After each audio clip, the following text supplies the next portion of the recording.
Um, Welcome to the Exceptional Insights, the interview segment of the Be Exceptional podcast. We recognize the challenges of leadership in the face of the global complexity, cultural differences, communication barriers, rapid technological advancements, and global customer expectations. To be exceptional, therefore, leaders must understand diverse perspectives, values, and regulatory environments whilst maintaining transparency, accountability, and integrity. This interview segment presents an opportunity for exceptional leaders to share with the global customer base how they build, attract, and promote customer business, as well as fix their frictions to stand out in the competitive business environment. Our guest today is Joanna Brandi. She's a keynote speaker, author, high energy workshop facilitator, and certified chief happiness coach who helps organizations increase performance, productivity, wellness, and of course, employee and customer loyalty. She designed and created the Customer Care Coach, a course that delivers mastery in the art and science of exquisite customer care. She has written books and published many articles in her area of expertise. Joanna works with business leaders and teams and teaches positive leadership, happiness, and win-win communication skills. She has done a lot of creative work with her clients.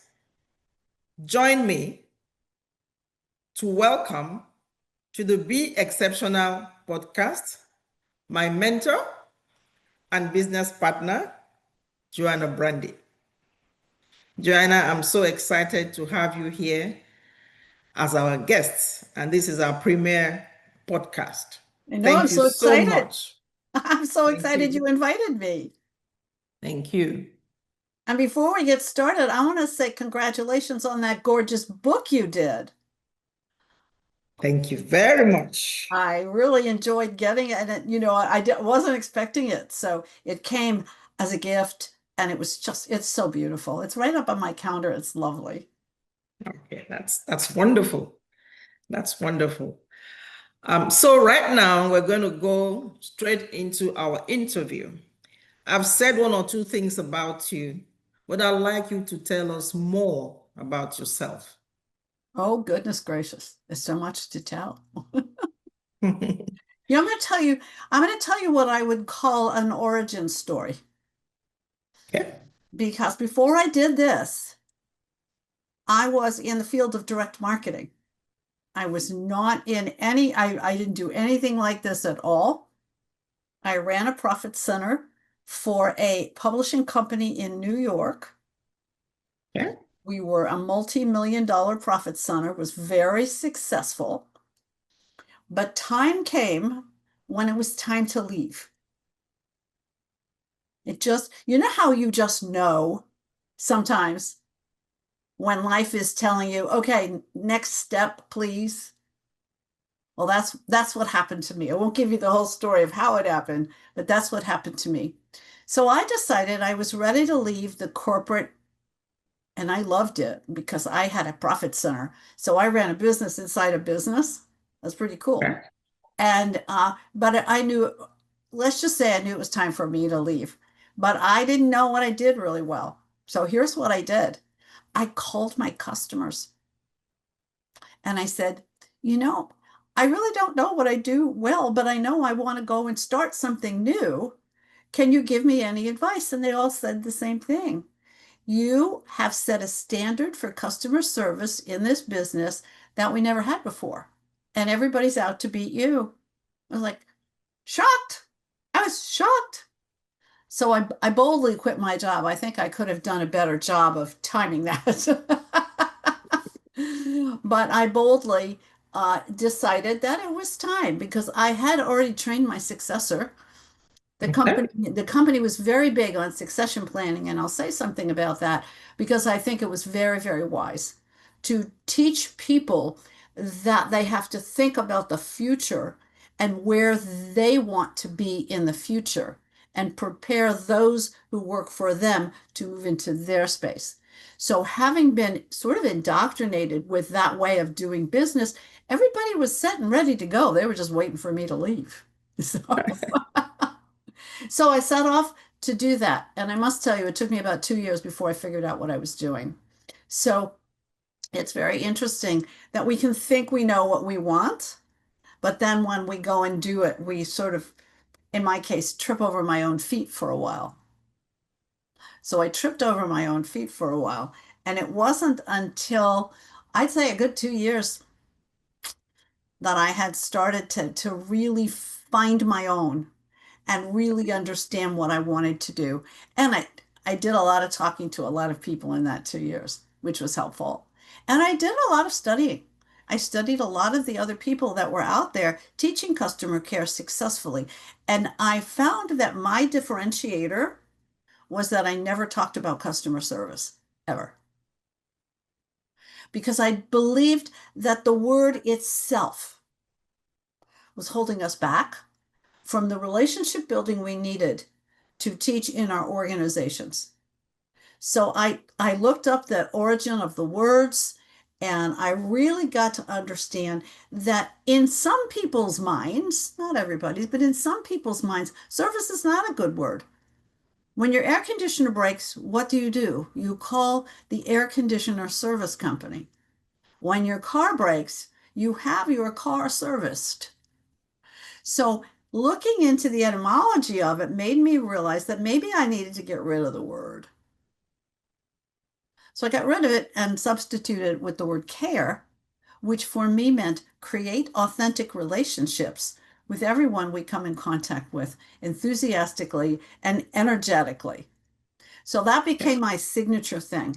And I think once that was nailed in place, it was much easier for me to take off, write a book, do my thing, all that. But it took a while to really understand what that looked like. Yeah. Great.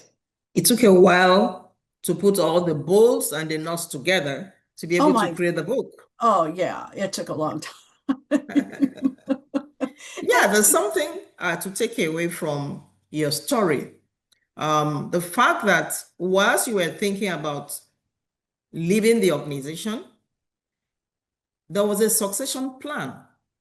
Oh yeah, Your business had a culture and you prepared someone yes. to take over from you.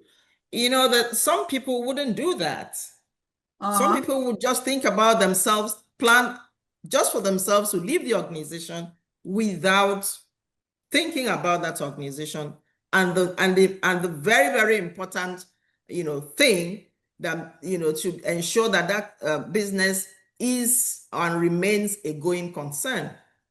Some people would just leave without having that succession plan, preparing one single person or two people to fit into your particular role once you leave. So that's great. Well, and I'm not going to take credit for it because when my boss and his wife, the co-owners of the business, the co-CEOs of the business I worked for, they went to Japan. And they Oh, and they did well because we were in the electronics business, so they went to Japan to find out exactly what was happening in Japan and all this. They came home and took all their leaders, and I was one of their leaders, and sat us down and said, "We want a succession plan. This is how we want you to think." So I can't take credit for that. I did it, but I didn't do it from an idea out of my head. I did it from a directive that they wanted to discuss what I was doing to make sure, that if a bus hit me the next day, that everything would go on. And it was really, it took time. But it took, when you have succession in mind, when you have leaving in mind, you think differently, Iffy. You just think differently. great.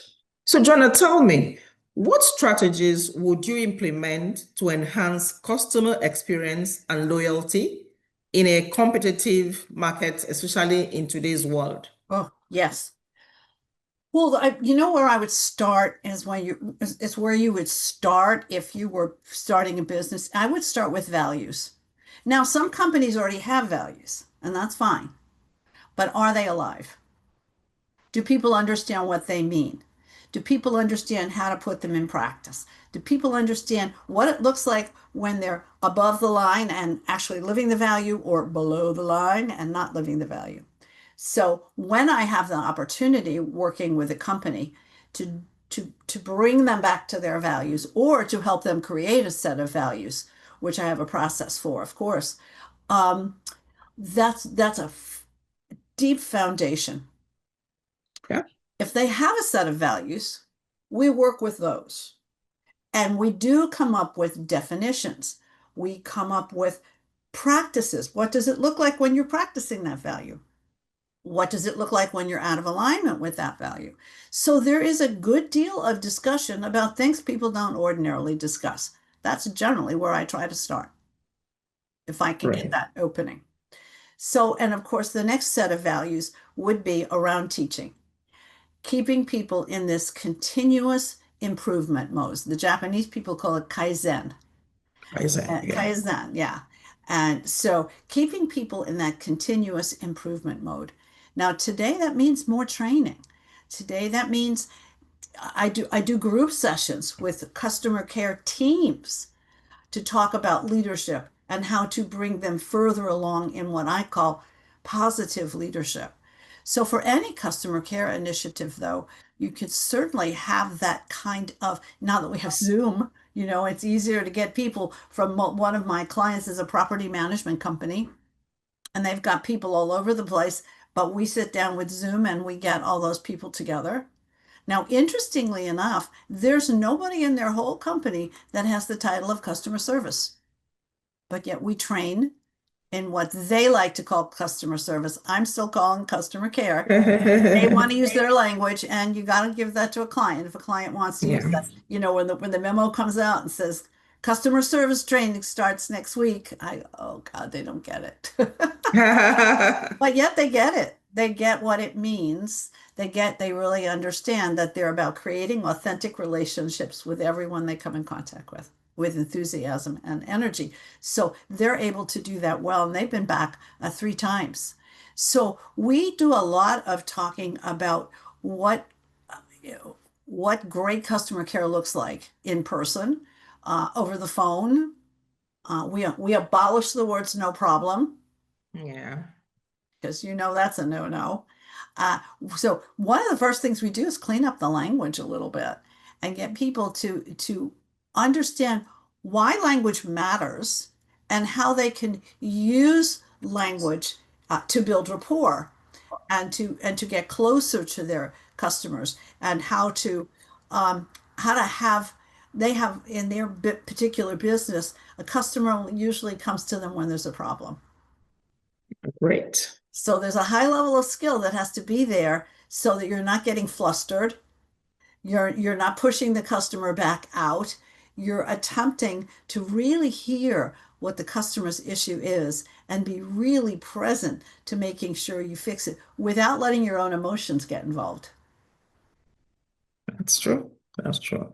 So having this experience for more than 30 years now, how do you really measure the success of your customer care initiatives and what metrics do you prioritize? Well, I've always offered research to my clients. So I would say we're going to start today. We're going to do a survey today. Okay. We're going to survey your customers. We're going to survey your employees. Now, that said, it's hard to do in practice unless you've got somebody who's got a budget that already included. A lot of people have customer care training included in their budget, but do they have customer care research in their budget is another story. So the challenge is how will we measure this? If we don't measure where we are now, how will we know if we improve to get to where we are?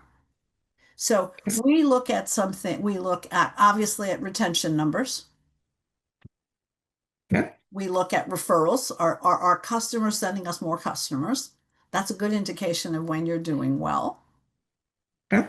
We do look at things like number of complaints, how quickly they were handled. So the things that you would think of in traditional customer service metrics you could look at here. And I think most importantly, though, is I like to understand from the people I'm working with, how has their experience of working changed? Do they feel more powerful? Do they feel more intelligent? Do they feel more confident? Do they feel have I broadened their perspective around the customer experience to the point where they are really wanting to succeed at that, not as an afterthought, Okay, but as their primary goal? great. And now let's talk a little bit on positive leadership. So can you share an example of a positive leadership approach you have used to transform a team in an organization? Can you share with us? Oh, sure. I certainly can. It's a larger question. Yes. Positive leadership is not the opposite of negative leadership. That's the first thing. Okay. Positive leadership takes its name from the field of positive psychology, which is about 22 years old now, I think. And I've been a happiness coach now for, well, over 20 years.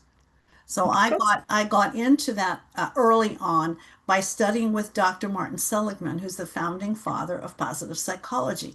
That gave me a whole different outlook than I would have had if I hadn't studied with Marty and with his people and with Barbara Fredrickson. I did a lot of studying because it was a brand new science. So it's really looking at what's going right, not what's going wrong. So there is a positivity bias in everything you do. And I use a model that came from Dr. Kim Cameron out in the Midwest. I can't remember the name of the university, but I love his work. And I adopted the model because it's easier to think about it when you're looking at these four different things. So we have positive relationships. Okay. We have we have positive relationships. We have a lot of positive relationships. We have positive um, communication, Okay. because that's how we interact with one Okay. another. And we have go to the no problem thing. We Yeah. we tend to be negative in our language and in our framing of things. So we have positive meaning. Where is the meaning in the organization, and how are people's hearts connected to what that meaning is? So we break things down into relatable chunks Okay. so that people understand we're not trying to change everything all at once. We're trying to take a look at where we have the most leverage, where we have the most influence.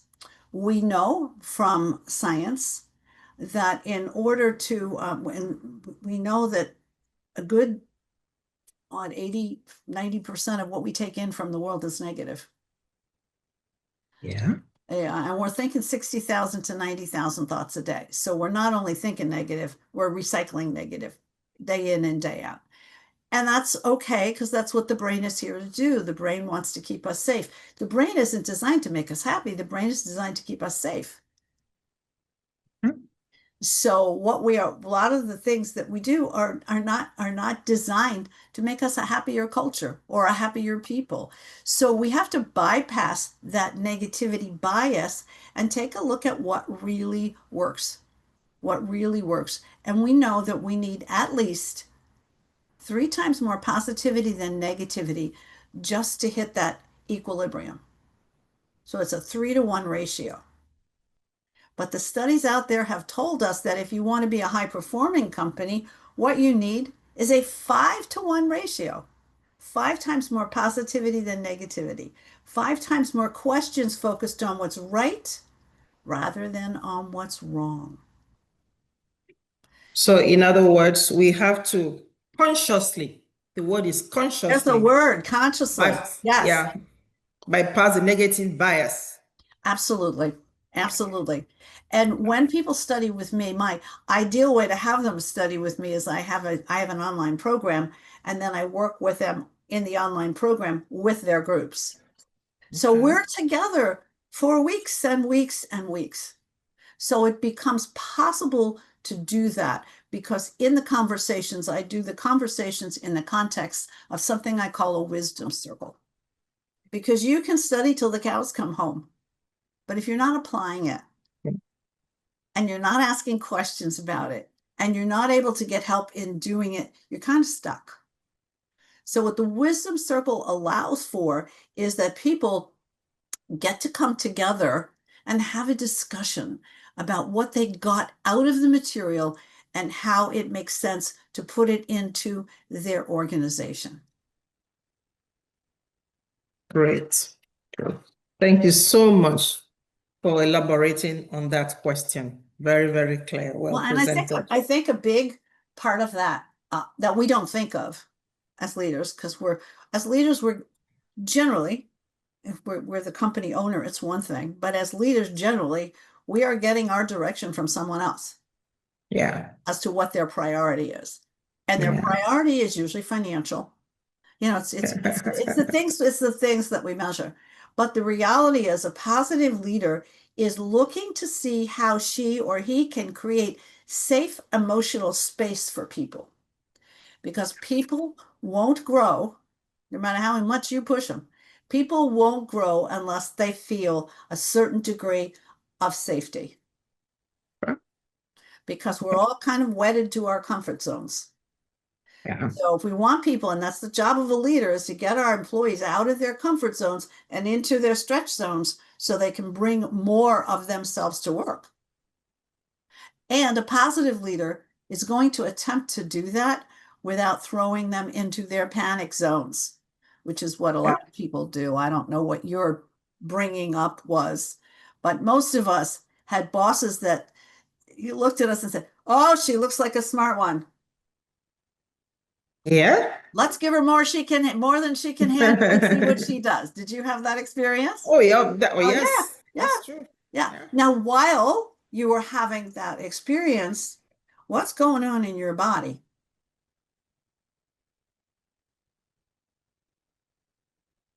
Emotions. Emotions, some stress, some anxiety, some Yeah. worry, a lot of that kind of stuff. And that's the thing that we never looked at before. When I was in the corporate world, let's see, I was wearing a neck collar because I had neck problems because I had an ulcers because I didn't know what to do with all those emotions. And my leaders certainly weren't helpful. Suck it up, Okay. sort of suck it up, buttercup. You want to be a leader here, you better get Yeah. tough. So we've Exactly. been living with that for such a long period of time, we think it's normal. But the problem with that is we now have a generation of people who won't stand for it. Yeah. Because now that we understand how our bodies work and we understand the impact of stress on our bodies and our brains, Yeah. the smart young people aren't going to stand for that. No. They want you to help move them along in a way that doesn't. Now, there may be an extreme there we have to deal with. So I don't want to go off a limb here and saying, oh, well, we have to give them a trophy. That's not how I think. But I do believe we have to be aware of the fact that we are living in a world where so many people are sick because of stress, Yeah. are stressed because of the environment, are stressed because they're fearful of especially now, of what's going to happen next. Next. That when they put the energy there, guess what's not happening? Yeah. The neocortex is shutting down. If I'm paying somebody, I want the best part of their brain on my side. Exactly. So I don't want to scare them so that it shuts down the executive function in the brain because they're so Yeah. scared, So because scared. then their range is narrowed. What we need today is we need an entirely different way of looking at how we can get the best and the most out of our people. And from Right. my opinion, Positive psychology is it. Yeah. Yeah. Because we understand. I had a young client say something to me recently, uh, a tiny bit disturbing. She said to me about the course, she said, there's too much science in it. So I just very calmly sat there. We were on a Zoom call, and I just said, well, there is a lot of science in it. Tell me, has learning that science made it easier to understand your own body and your own motivations and your own reactions to things? She said, oh, yeah. I Yeah. said, well, do you think that will help you as a leader? She was frustrated, I think, because of the science, and she wasn't able to embrace it. Yeah. But it's each one. My theory of business is this: your business sits as if sits on top of a tripod. So imagine a three leg configuration, and your business is up on top, and you want your business to stay stable. Well, in order for something to stay stable on a tripod, what has to happen? The supports must be The supports must shifted. be pretty equal, right? Right. So each leg in that tripod, called the working relationship tripod, is a set of relationships. So there's the external relationships, the ones you have with anyone outside your company, your Yeah. customers, your suppliers, your bankers, your community. That's one set of relationships. Then there's another set of relationships. And that's what you have inside the company with everybody else that works with you. That's your Yeah. team, right? That's a different Yes. set of relationships. But then there's one other relationship that has to be steady in order for the thing on top to stay level. And that's the relationship you have with yourself. Yes. So if you get up in the morning and you say to yourself, oh crap, I have to go to work, you're dragging that into that relationship tripod because you're not present. You don't want to be there. If you get up in the morning and say, wow, I'm really grateful to have a job. I'm really grateful to be able to go to work today. It's going to be fun. I love my coworkers. You're going to work with your whole brain. You're bringing your whole brain to work, and you're not shutting it down, because that stress reaction, when you say, oh, darn it, I have to go to work, and you bring that stress reaction in, shuts down the neocortex, shuts down the important part of the brain, because the way our bodies are still wired, we haven't upgraded them in 250,000 years. We're still waiting for the lion to come along. We're still Yeah. waiting for that thing that, so we're always on the alert for when we have to run. And in order to run, all of the systems in the body pretty much have to shut down in the middle part of the body so you can Mhm. get the hell out of there. So when we understand our own biology and when we understand our own body, we go, wow, I'm going to be healthier. I'm going to be healthier if I think positive. Yeah. Mhm. Most people don't think that way. Um, But people who are positive live 7 to 9 years longer than those who are not. But it's good to know that in most organizations now, emphasis is placed on the welfare of the employees, Yes, much better than it used to be, absolutely. better than it used to be. Absolutely. These days, I can say that people look forward to going to work.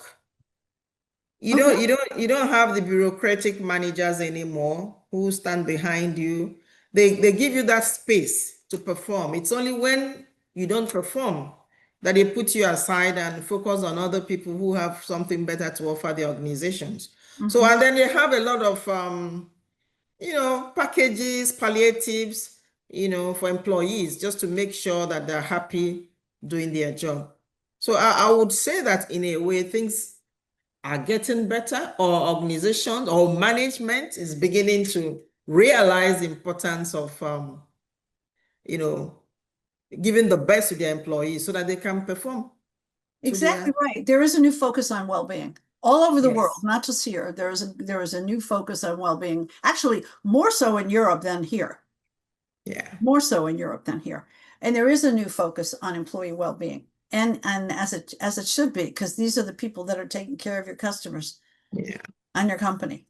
So yes, I have seen that. It's totally changed in the 35 years I've been in business, Yeah. but I don't think it's where it needs to be. There's a researcher that I quote in all my presentations, and his last name is Deneuve, and he has the statistic he quotes is that 87% of leaders understand they understand that they should be doing something different. They understand that they should have a more positive culture. They understand all of this, 87%, but only 37% of those people are willing to actually put in an initiative behind it.